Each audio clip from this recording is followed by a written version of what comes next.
दोस्तों नमस्कार। आपके अपने YouTube चैनल बातें साहित्य की पर आप सभी का एक बार पुनः हार्दिक स्वागत। मित्रों, आज हम पढ़ेंगे कृष्ण बलदेव वैद की कहानी मेरा दुश्मन। मित्रों, मेरा दुश्मन कृष्ण बलदेव वैद की प्रतिनिधि कहानी है जो उनके दूसरे कहानी संग्रह मेरा दुश्मन में संकलित है, जिसका प्रकाशन 1966 ईस्वी में हुआ था। अपने विशिष्ट मौलिक अंदाज के कारण मेरा दुश्मन हिंदी कहानी के अनेक महत्वपूर्ण संकलनों में संग्रहित की गई है। अपने भीतर की आवाज को पहचान कर अभिव्यक्त करना इस कहानी की सुंदरता है। मित्रों, इस कहानी में ड्यूअल पर्सनैलिटी अर्थात दोहरे व्यक्तित्व की चर्चा की गई है। जीवन के अंतर्विरोधों की पड़ताल करना किसी भी लेखक के लिए एक जरूरी काम है, और वैद इस कहानी में एक व्यक्ति के भीतर बैठे द्वंद्व और संकट को पहचान कर उसे व्यक्त करते हैं। मित्रों, अपनी पुस्तक चर्चित कहानियां की भूमिका में पाठकों को संबोधित करते हुए वेद ने लिखा है कि लिखते समय मैं यथासंभव तुमसे बेखबर ही रहना चाहता हूँ। अपने अंधेरे में एकदम अकेला हो जाना चाहता हूँ, उस ईश्वर की तरह जिसमें मुझे अविश्वास है, यह मानते हुए कि यह मेरे लिए संभव नहीं। लिखते समय मैं असंभव का ही सामना करना चाहता हूँ, तुम्हारा नहीं। मित्रों, जिसे वेद असंभव कहते हैं, उसी असंभव से मुठभेड़ करने का साहस मेरा दुश्मन में मिलता है।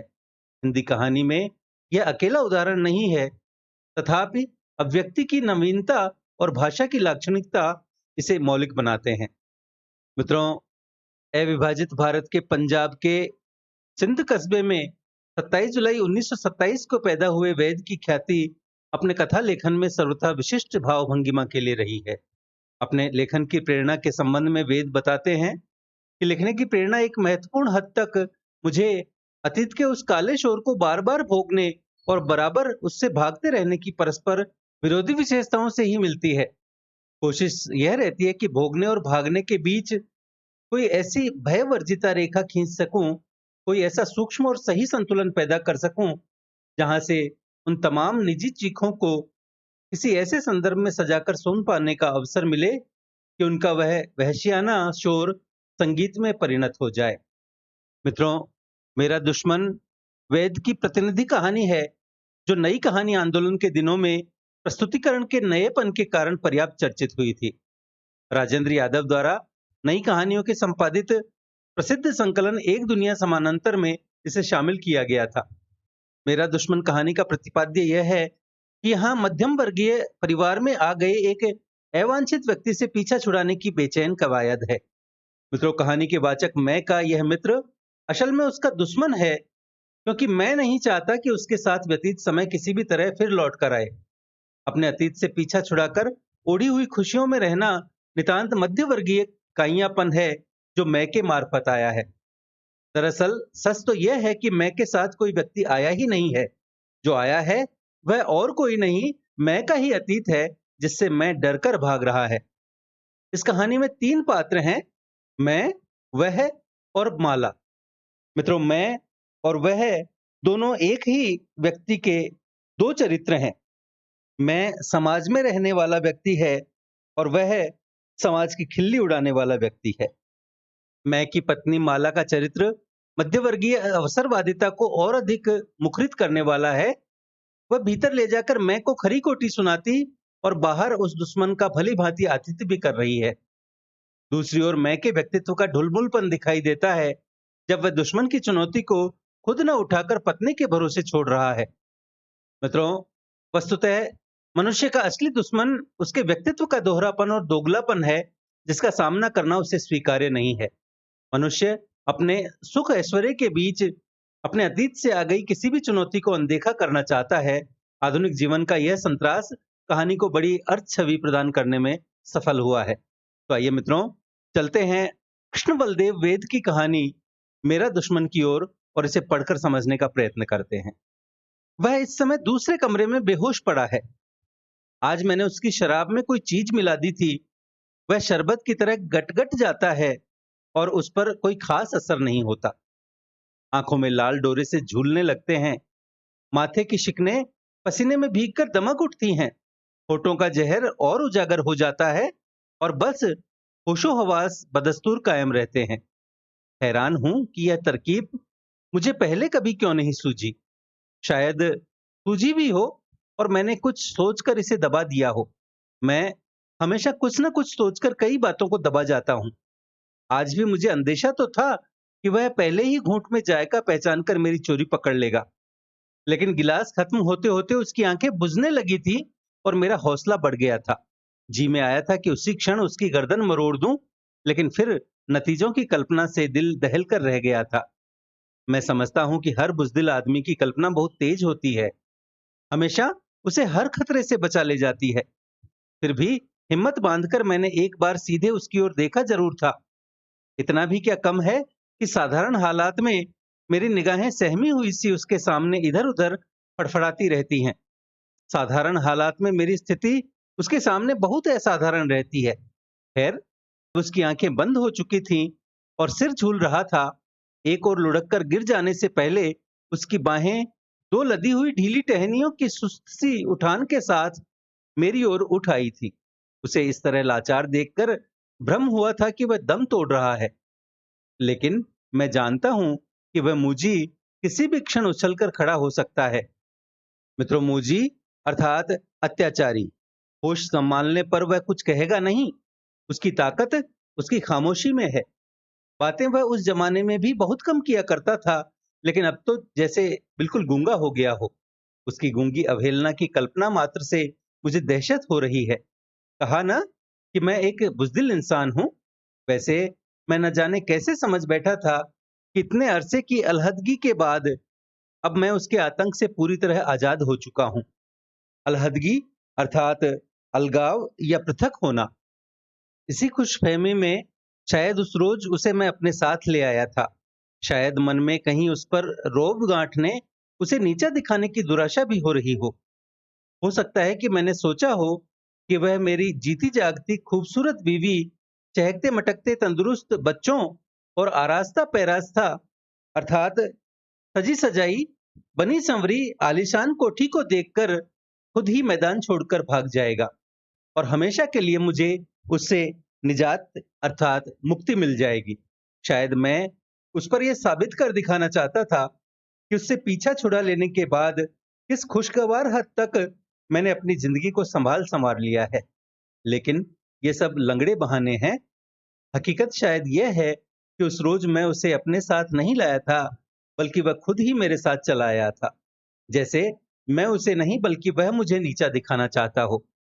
जाहिर है कि उस समय यह बारीक बात मेरी समझ में नहीं आई होगी। मौके पर ठीक बात मैं कभी नहीं सोच पाता। यही तो मुसीबत है। वैसे मुसीबतें और भी बहुत हैं, लेकिन उन सब का जिक्र यहाँ बेकार होगा। खैर, माला के सामने उस रोज मैंने इसी किस्म की कोई लंगड़ी सफाई पेश करने की कोशिश की थी और उस पर कोई असर नहीं हुआ था। वह उसे देखते ही बिफर उठी थी। सबसे पहले अपनी बेवकूफी और सारी स्थिति का एहसास शायद मुझे उसी क्षण हुआ था। मुझे उस कमबख्त से वहीं घर से दूर उस सड़क के किनारे किसी न किसी तरह निपट लेना चाहिए था। अगर अपनी उस सहमी हुई खामोशी को तोड़कर मैंने अपनी तमाम मजबूरियां उसके सामने रख दी होती, माला का एक खाका सा खींच दिया होता, साफ साफ उससे कह दिया होता, देखो गुरु, मुझ पर दया करो और मेरा पीछा छोड़ दो, तो शायद वहीं हम किसी समझौते पर पहुंच जाते। और नहीं तो वह मुझे कुछ मोहलत तो दे ही देता।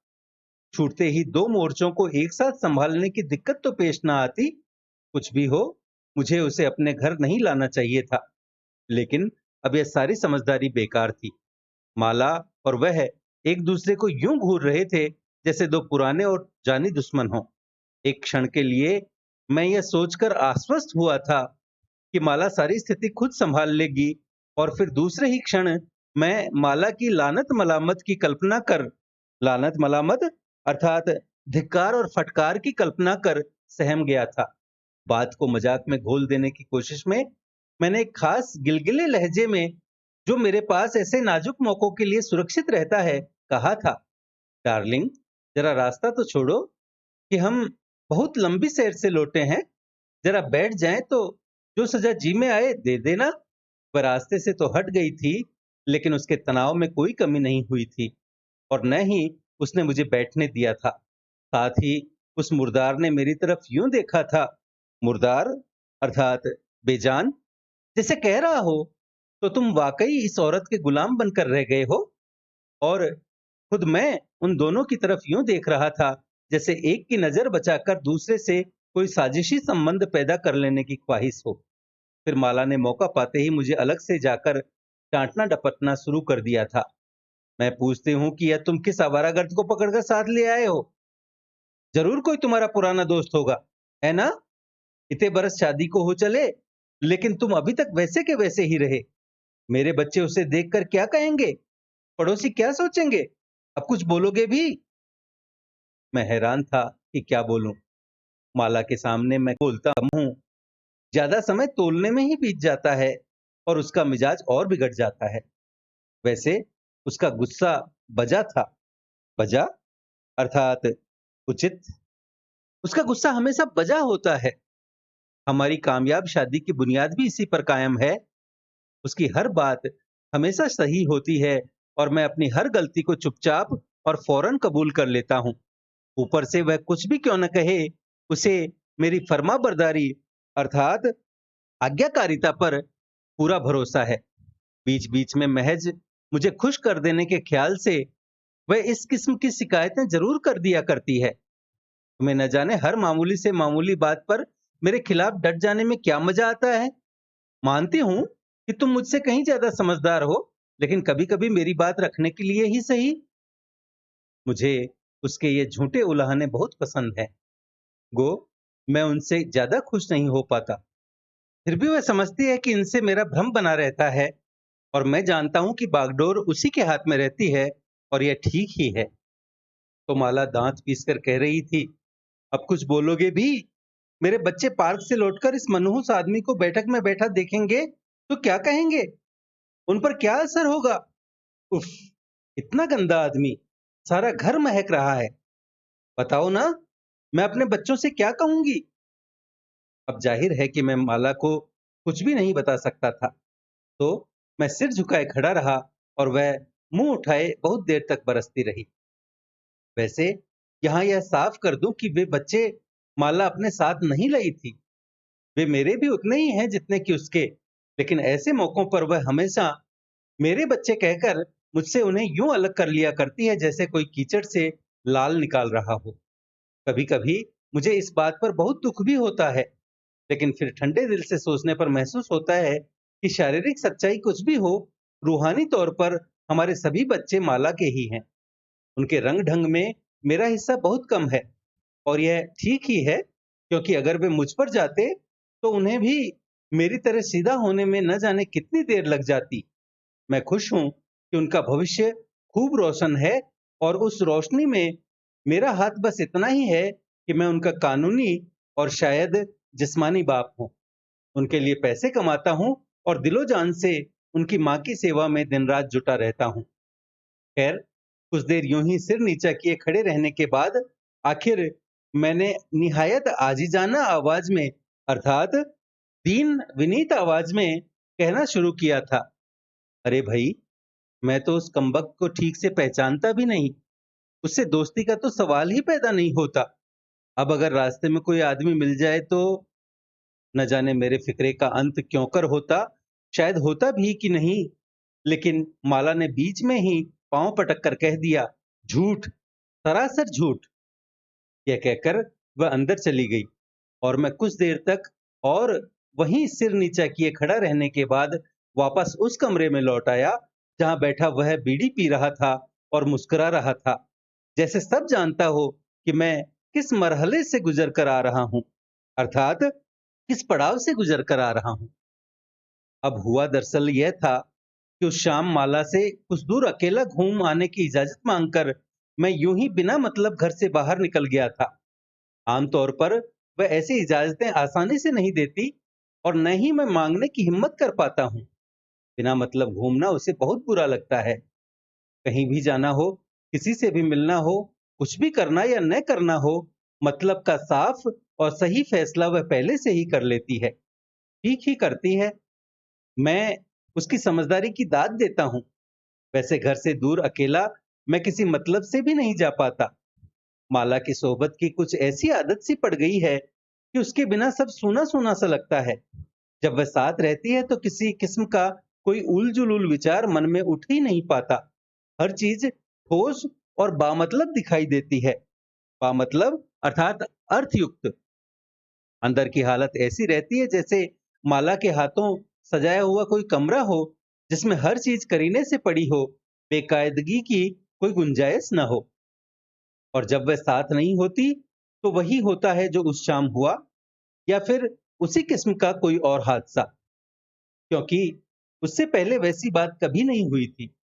तो उस शाम न जाने किस धुन में मैं घर से बहुत दूर निकल गया था।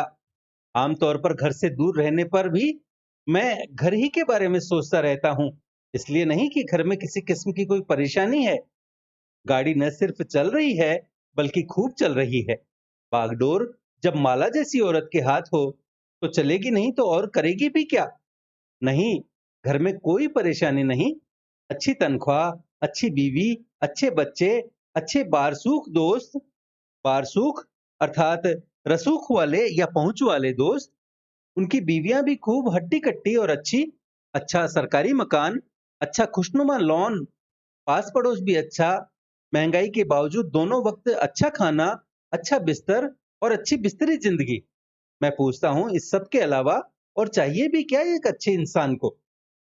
फिर भी अकेला होने पर घरेलू मामलों को बार-बार उलट-पलट कर देखने से वैसा ही इत्मीनान मिलता है, जैसा किसी भी सेहतमंद आदमी को बार-बार आईने में अपनी सूरत देखकर मिलता होगा। मेरा मतलब है कि वक्त अच्छी तरह से कट जाता है, ऊब नहीं होती। यह भी माला के ही सुप्रभाव का फल है, नहीं तो एक जमाना था कि मैं हरदम ऊब का शिकार रहा करता था। हो सकता है कि उस शाम दिमाग कुछ देर के लिए उसी गुजरे हुए जमाने की ओर भटक गया हो। कुछ भी हो, मैं घर से बहुत दूर निकल गया था और फिर अचानक वह मेरे सामने आ खड़ा हुआ था। महसूस हुआ था जैसे मुझे अकेला देखकर घात में बैठे हुए किसी खतरनाक अजनबी ने ही रास्ता रोक लेना चाहा हो। मैं ठिठक कर रुक गया था। उसकी सुती हुई आंखों से फिसलकर मेरी निगाह उसकी मुस्कुराहट पर जा टिकी थी, जहां अब मुझे उसके साथ बिताए हुए सारे गर्द आलूद जमाने की, अर्थात धूल से तने हुए या धूल दूसरित जमाने की एक टिमटिमाती हुई सी झलक दिखाई दे रही थी। महसूस हो रहा था कि वर्षों तक रूपोश रहने के बाद, रूपोश अर्थात मुंह छिपाने वाला या भागा हुआ रहने के बाद, फिर मुझे पकड़कर किसी के सामने पेश कर दिया गया हो। मेरा सिर इस पेशी के ख्याल से दबकर झुक गया था। कुछ या शायद कितनी ही देर हम सड़क के उस नंगे और आवारा अंधेरे में एक दूसरे से रूबरू खड़े रहे थे। रूबरू अर्थात आमने सामने। अगर कोई तीसरा उस समय देख रहा होता तो शायद समझता कि हम किसी लाश के सिरहाने खड़े कोई प्रार्थना कर रहे हैं, या एक दूसरे पर झपट पड़ने से पहले किसी मंत्र का जाप। वैसे यह सच है कि उसे पहचानते ही मैंने माला को याद करना शुरू कर दिया था कि हर संकट में मैं हमेशा उसी का नाम लेता हूँ। साथ ही वहां से दुम दबाकर भाग उठने की ख्वाहिश भी मन में उठती रही थी। एक उड़ती हुई सी तमन्ना यह भी हुई थी कि वापस घर लौटने के बजाय चुपचाप उस कमबख्त के साथ हो लूं, जहां वह ले जाना चाहे चला जाऊं और माला को खबर तक न हो। इस विचार पर तब भी बहुत चौंका था और अभी तक हैरान हूं, क्योंकि आखिर उसी से पीछा छुड़ाने के लिए ही तो मैंने माला की गोद में पनाह ली थी। अगर आज से कुछ बरस पहले मैंने उसके खिलाफ बगावत न की होती तो, लेकिन उस भागने को बगावत का नाम देकर मैं अपने आप को धोखा दे रहा हूं। मैंने सोचा था और मेरा मुंह शर्म के मारे जल उठा था। मेरा मुंह अक्सर इस आग में जलता रहता है। उस हरामजादे ने जरूर मेरी सारी परेशानी को भांप लिया होगा। उससे मेरी कोई कमजोरी छिपी नहीं, और उससे भागकर माला की गोद में पनाह लेने की एक बड़ी वजह यही थी। उसकी हंसी में मुझे सूखे पत्तों की हैबतनाक अर्थात खतरनाक या भयानक खड़खड़ाहट सुनाई दे रही थी, और उस खड़खड़ाहट में उसके साये में गुजारे हुए जमाने की बेशुमार यादें आपस में टकरा रही थीं। बड़ी मुश्किल से आंख उठाकर उसकी ओर देखा था। उसका हाथ मेरी तरफ बढ़ा हुआ था। मैं बिदक कर 2 कदम पीछे हट गया था और उसकी हंसी और ऊंची हो गई थी। कसे हुए दांतों से मैंने उसकी आंखों का सामना किया था, अपना हाथ उसके खुरदरे हाथ में देते हुए और उसकी सांसों की बदबूदार हरारत अपने चेहरे पर झेलते हुए मैंने महसूस किया था जैसे इतनी मुद्दत आजाद रह लेने के बाद फिर अपने आप को उसके हवाले कर दिया हो। अजीब बात है, इस एहसास से जितनी तकलीफ मुझे होने चाहिए थी उतनी हुई नहीं थी। शायद हर भगोड़ा मुजरिम दिल से यही चाहता है कि कोई उसे पकड़ ले। घर पहुंचने तक कोई बात नहीं हुई थी। अपनी अपनी खामोशी में लिपटे हुए हम धीमे धीमे चल रहे थे, जैसे कंधों पर कोई लाश उठाए हुए हों। तो जब माला की डांट डपट सुन लेने के बाद मुंह बनाए मैं वापस बैठक में लौटा, तो वह बज्जात कमरे में बैठा बीड़ी पी रहा था। एक क्षण के लिए भ्रम हुआ, जैसे वह कमरा उसी का हो। फिर कुछ संभाल कर उससे नजर मिलाए बिना मैंने कमरे की सारी खिड़कियां खोल दी, पंखे को और तेज कर दिया। एक झुंझलाई हुई ठोकर से उसके जूतों को सोफे के नीचे धकेल दिया। रेडियो चलाना ही चाहता था कि उसकी फटी हुई हंसी सुनाई दी और मैं बेबस हो उससे दूर हटकर चुपचाप बैठ गया। जी में आया कि हाथ बांधकर उसके सामने खड़ा हो जाऊं, सारी हकीकत सुनाकर कह दूं, देखो दोस्त, अब मेरे हाल पर रहम करो और माला के आने से पहले चुपचाप यहां से चले जाओ, वरना नतीजा बहुत बुरा होगा। लेकिन मैंने कुछ कहा नहीं। कहा भी होता तो सिवाय एक और जहरीली हंसी के उसने मेरी अपील का कोई जवाब न दिया होता। वह बहुत जालिम है, हर बात की तह तक पहुंचने का कायल और भावुकता से उसे सख्त नफरत है। उसे कमरे का जायजा लेते देख मैंने दबी निगाह से उसकी ओर देखना शुरू कर दिया। टांगे समेटे वह सोफे पर बैठा हुआ एक जानवर सा दिखाई दिया। उसकी हालत बहुत खस्ता दिखाई दी, लेकिन उसकी शक्ल अब भी मुझसे कुछ कुछ मिलती थी। इस विचार से मुझे कोफ्त भी हुई। कोफ्त अर्थात परेशानी या दुख, और एक अजीब किस्म की खुशी भी महसूस हुई। एक जमाना था जब वही एकमात्र मेरा आदर्श हुआ करता था, जब हम दोनों घंटों एक साथ घूमा करते थे, जब हमने बार बार कई नौकरियों से एक साथ इस्तीफे दिए थे, कुछ एक से एक साथ निकाले गए थे, जब हम अपने आप को उन तमाम लोगों से बेहतर और ऊंचा समझते थे जो पिटी पिटाई लकीरों पर चलते हुए अपनी सारी जिंदगी एक बदनुमा और रिवायती अर्थात पारंपरिक घरौंदे की तामीर अर्थात इमारत या चार दीवारी में बर्बाद कर देते हैं, जिनके दिमाग हमेशा उस घरौंदे की चार दीवारी में कैद रहते हैं, जिनके दिल सिर्फ अपने बच्चों की किलकारियों पर ही झूमते हैं, जिनकी बेवकूफ बीबियां दिन रात उन्हें तिगनी का नाच नचाती हैं अर्थात नाक में दम किए रहती हैं, और जिन्हें अपनी सफेद पोशी के अलावा अर्थात अपनी कुलीनता के अलावा और किसी बात का कोई गम नहीं होता। कुछ देर मैं उस जमाने की याद में डूबा रहा। महसूस हुआ जैसे वह फिर उसी दुनिया से एक पैगाम लाया हो, फिर मुझे उन्हीं रोमानी वीरानों में भटका देने की कोशिश करना चाहता हो जिनसे भागकर मैंने अपने लिए एक फूलों की सेज संवार ली है, जिस पर माला करीब हर रात मुझसे मेरी फरमाबरदारी का सबूत तलब किया करती है, और जहां मैं बहुत सुखी हूं। वह मुस्कुरा रहा था जैसे उसने मेरे अंदर झांक लिया हो। उसे इस तरह आसानी से अपने ऊपर काबिज होते देख मैंने बात बदलने के लिए कहा, कितने रोज यहाँ ठहरोगे? उसकी हंसी से एक बार फिर हमारे घर की सजी संवरी फिजा दहल गई, और मुझे खतरा हुआ कि माला उसी दम वहां पहुंचकर उसका मुंह नोच लेगी। लेकिन यह खतरा इस बात का गवाह है कि इतने बरसों की दास्ता के बावजूद मैं अभी तक माला को पहचान नहीं पाया। थोड़ी ही देर में वह एक बहुत खूबसूरत साड़ी पहने मुस्कुराती इठलाती हुई हमारे सामने आ खड़ी हुई। हाथ जोड़कर बड़े दिलफरेब अंदाज में नमस्कार करती हुई बोली, आप बहुत थके हुए दिखाई देते हैं, मैंने गर्म पानी रखवा दिया है, आप वाश कर लें तो कुछ पीकर ताजा दम हो जाएं। खाना तो हम लोग देर से ही खाएंगे। मैं बहुत खुश हुआ। अब मामला माला ने अपने हाथ में ले लिया था और मैं यूं ही परेशान हो रहा था। मन हुआ कि उठकर माला को चूम लूं। मैंने कनखियों से उस हरामजादे की तरफ देखा। वह वाकई सहमा हुआ सा दिखाई दिया। मैंने सोचा, अब अगर वह खुद ब खुद ही न भाग उठा तो मैं समझूंगा कि माला की सारी समझ सीख और रूप रंग बेकार है। कितना लुत्फ आए अगर वह कमबख्त भी भाग खड़ा होने के बजाय माला के दांव में फंस जाए, और फिर मैं उससे पूछूं, अब बता साले, अब बात समझ में आई? मैंने आंखें बंद कर ली और उसे माला के इर्द गिर्द नाचते हुए, उस पर फिदा होते हुए, उसके साथ लेटे हुए देखा। एक अजीब राहत का एहसास हुआ। आंखें खोली तो वह गुसलखाने में जा चुका था और माला झुकी सोफे को ठीक कर रही थी। मैंने उसकी आंखों में आंखें डालकर मुस्कुराने की कोशिश की, लेकिन फिर उसकी तनी हुई सूरत से घबराकर नजरें झुका ली। जाहिर था कि उसने अभी मुझे माफ नहीं किया था। नहाकर वह बाहर निकला तो उसने मेरे कपड़े पहने हुए थे। इस बीच माला ने बियर निकाल ली और उसका गिलास भरते हुए पूछ रही थी, आप खाने में मिर्च कम लेते हैं या ज्यादा? मैंने बहुत मुश्किल से हंसी पर काबू किया। उस साले को खाना ही कब मिलता होगा, मैं सोच रहा था और माला की होशियारी पर खुश हो रहा था। कुछ देर हम बैठे पीते रहे। माला उससे घुल मिलकर बातें करती रही, उससे छोटे छोटे सवाल पूछती रही। आपको यह शहर कैसा लगा? बियर ठंडी तो है ना? आप अपना सामान कहाँ छोड़ आए? और वह बगलें झांकता रहा। हमारे बच्चों ने आकर अपने अंकल को ग्रीट किया, बार बार उसके घुटनों पर बैठकर अपना नाम वगैरह बताया, एक दो गाने गाए और फिर गुड नाइट कहकर अपने कमरे में चले गए।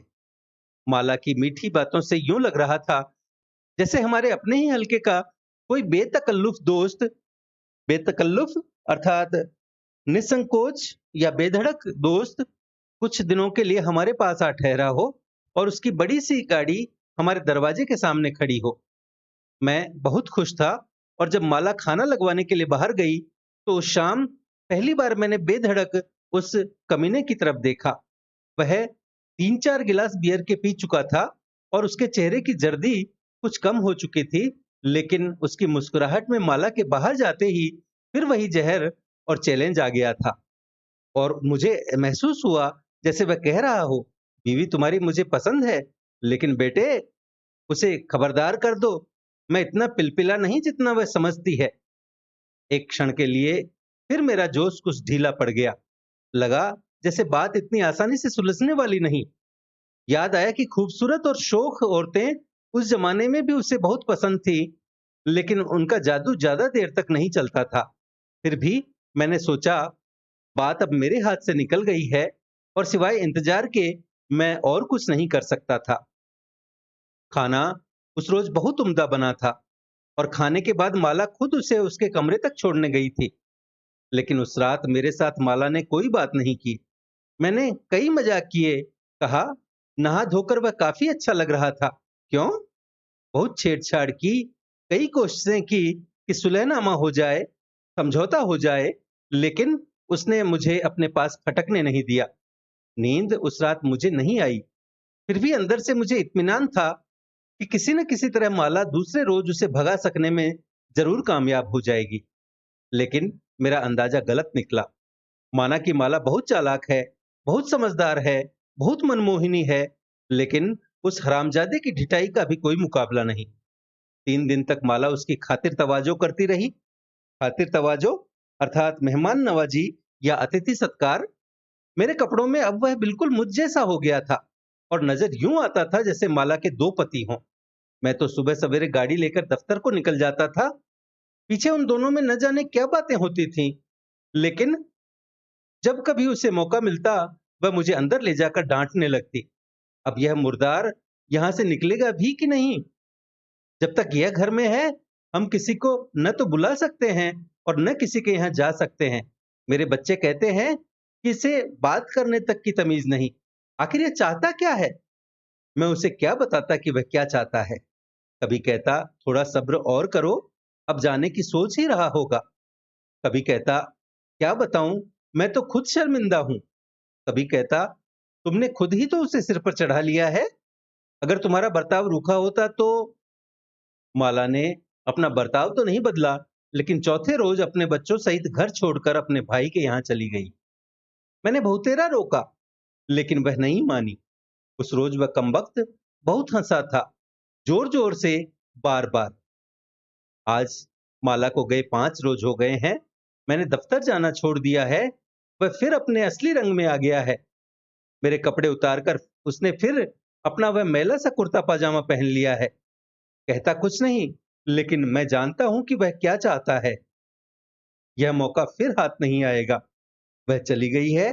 बेहतर यही है कि उसके लौटने से पहले तुम भी यहां से भाग चलो। उसकी चिंता मत करो, वह अपना इंतजाम खुद कर लेगी। और आज आखिर मैं उसे थोड़ी देर के लिए बेहोश कर देने में कामयाब हो गया हूं। अब मेरे सामने दो ही रास्ते हैं। एक यह है कि होश आने से पहले मैं उसे जान से मार डालूं, और दूसरा यह है कि अपना जरूरी सामान बांधकर तैयार हो जाऊं, और ज्यों उसे होश आए हम दोनों फिर उसी रास्ते पर चल दें जिससे भागकर कुछ बरस पहले मैंने माला की गोद में पनाह ली थी। अगर माला इस समय यहाँ होती तो वह कोई तीसरा रास्ता भी निकाल लेती, लेकिन वह नहीं है, और मैं नहीं चाहता कि मैं क्या करूं। मित्रों, मेरा दुश्मन ठीक वैसी कहानी नहीं है जो हमें प्रेमचंद, यशपाल और रांगे राघव की परंपरा में मिलती है। जातीय वृत्तांत और देसी जवान से कुछ अलग यह कहानी पाठक को चौंकाती है और अंततः एक उलझन में छोड़ जाती है कि आखिर यह दुश्मन है कौन। मित्रों, क्या यह वेद की कहानियों के शिल्प को खोलने की, समझने की कुंजी है? यह सही है कि वेद को मेरा दुश्मन में अपना मंतव्य व्यक्त करने के लिए बहुत ज्यादा घटनाओं और पात्रों की जरूरत नहीं होती। तथापि हम न भूले कि वाचक और दुश्मन का एक ही व्यक्तित्व के दो पहलू होने पर भी हमें द्वंद्व की सघनता के लिए एक स्त्री पात्र की अनिवार्यता थी। घटनाएं यहाँ नहीं है और न ही त्रासद अपूर्व स्थितियां। वेद का कथा शिल्प इस तरह का है कि वे वाचक और उसके दुश्मन को बगैर किसी नाजुक घटना या मोड़ के आमने सामने कर देते हैं कि सपाट उत्तर की गुंजाइश खत्म हो जाती है। इसके लिए वे शिल्प पात्रों, कथानक और शिल्प की बुनावट करते हैं। मित्रों, कहानी में द्वंद्व जब तनाव की हद तक बढ़ता है तब कहानी वहीं एकाएक ठहर जाती है और पाठक को इस समस्या का उत्तर स्वयं खोजने के लिए छोड़ देती है। मित्रों, मध्य वर्ग की अवसरवादिता पर नई कहानी आंदोलन में बेहद सटीक कहानियां लिखी गई थी। अमरकांत की डिप्टी कलेक्टरी और उषा प्रेमवदा की वापसी इसी स्वार्थी मध्य वर्ग की दास्तान है। मेरा दुश्मन का वाचक भी इसी खाते पीते मध्य वर्ग का प्रतिनिधि है जो अपने ऐश्वर्य और विलास में डूबा है, जिसे अतीत की याद भी उलझन में डालती है। क्या आश्चर्य कि वेद इसी मध्यवर्गीय नैतिकता की कलई खोदते हैं। मित्रों, मध्य वर्ग की चालाकियों में मध्यवर्गीय चाह अपने अतीत के साए से पीछा छुड़ाने की चाह भी है। तभी तो वाचक कहता है, क्योंकि आखिर उसी से पीछा छुड़ाने के लिए ही तो मैंने माला की गोद में पनाह ली थी। मित्रों, कहानी का अंत पाठक को किसी सरलीकृत समाधान तक पहुंचने से रोक देता है और पाठक ठिठक कर फिर शुरुआत पर पहुंच जाता है कि यह कौन है जिसे वाचक दुश्मन कह रहा है। दरअसल वेद मनुष्य के भीतर खुद ही गढ़ लिए उस द्वीप से लड़ रहे हैं जो मनुष्य को जीवन की सच्चाई से दूर ले जाता है। यह द्वीप मनुष्य अपने लोभ, कामना, वासना और विलास के कारणों से बनाता जाता है। जब उसका सामना इनसे होता है तो वह बेचैन होकर इनसे पीछा छुड़ाने की हर संभव कोशिश भी करता है। वेद इसी प्रवृत्ति का खुलासा करने के लिए कथा में पुराने दोस्त का एक ऐसा रूपक गढ़ते हैं जो बिल्कुल वाचक जैसा है, और थोड़ी देर दुनियावी रहकर वह अंततः अपने असली रंग में भी आ गया है। नई कहानी ने मनुष्यता के इसी विरोधी चेहरे को पहचानने का काम सरलता पूर्वक किया है। मित्रों, कृष्ण बलदेव वैद हिंदी के ऐसे कथाकार हैं जो आमतौर पर किसी रूढ़ परंपरा, शैली या वर्ग में नहीं आते। कथा साहित्य के क्षेत्र में उनका दाय विविधतापूर्ण, व्यापक और गंभीर है। उनके लेखन में आत्मानुभव का एक विशिष्ट तत्व मौजूद होता है, जिस पर उन्होंने कहा कि आत्मानुभव किसी न किसी रूप में मेरी हर कृति में मौजूद रहता है और कुछ का तो वह मूलाधार भी होता है। मेरा दुश्मन उनकी प्रतिनिधि कहानी है जो मनुष्यता के व्यापक मूल्यों के विरुद्ध संकुचित आत्मद्वीपों के द्वंद्व को प्रस्तुत करती है। अपनी लेखन शैली और भाषिक सजगता के कारण यह कहानी पाठक को भी एक सर्वथा नए द्वंद्व से जुड़ने के लिए छोड़ने में सफल रही है। तो मित्रों, यह थी कृष्ण बलदेव वैद्य की कहानी मेरा दुश्मन। आशा है आपको हमारा यह प्रयास पसंद आया होगा। वीडियो को लाइक करें, अपने मित्रों के साथ साझा करें। पीडीएफ तथा अन्य सहायता के लिए हमसे टेलीग्राम पर जुड़ें, चैनल को सब्सक्राइब करें और भविष्य के सभी वीडियोज की सूचना अपने तक सबसे पहले पहुंचाने के लिए घंटी वाला बटन दबाएं और देखते रहें बातें साहित्य की। धन्यवाद।